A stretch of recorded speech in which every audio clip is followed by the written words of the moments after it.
The disturbing case of Gary Ridgway, the Green River Killer. A name that sends chills down spines. A story so disturbing, it feels like a nightmare. But this is no fiction. This is the horrifying case of Gary Ridgway, the infamous Green River Killer. How did he evade capture for nearly 2 decades? And what drove him to commit such unimaginable crimes? Join us as we uncover the dark truth. Every monster has an origin. Born in 1949 in Salt Lake City, Utah, Gary Ridgway grew up in a troubled household. His mother was described as domineering, and some reports suggest he had an unhealthy obsession with her. As a child, Ridgway displayed violent tendencies, even stabbing a young boy when he was just 16 years old. These early warning signs hinted at the horror to come. The year was 1982.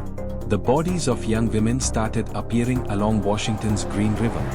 The victims were often runaways or sex workers, making them easy targets. Law enforcement had no idea that they were dealing with one of the most prolific serial killers in American history. For nearly 20 years, Ridgway continued his killing spree. He admitted to murdering at least 71 women, though the actual number could be much higher. He often strangled his victims, sometimes returning to the crime scenes to engage in disturbing rituals. The media dubbed him the Green River Killer, a name that would haunt the Pacific Northwest forever. Detectives worked tirelessly to catch the killer, but Ridgway was careful. In 1987, he was briefly a suspect, but due to a lack of evidence, he was released.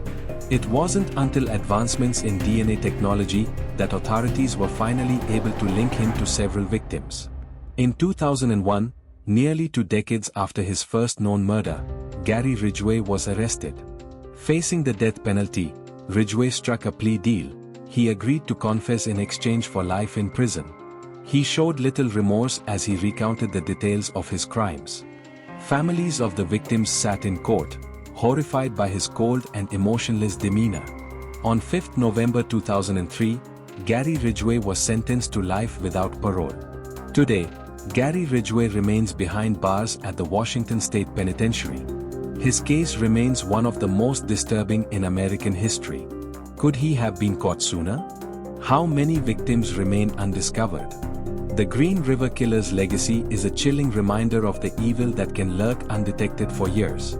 Evil walks among us, often hiding in plain sight. The story of Gary Ridgway is a chilling example of how darkness can go unnoticed for far too long. What do you think? Could he have been stopped earlier? Let us know in the comments, and don't forget to like and subscribe for more deep dives into the world's darkest mysteries.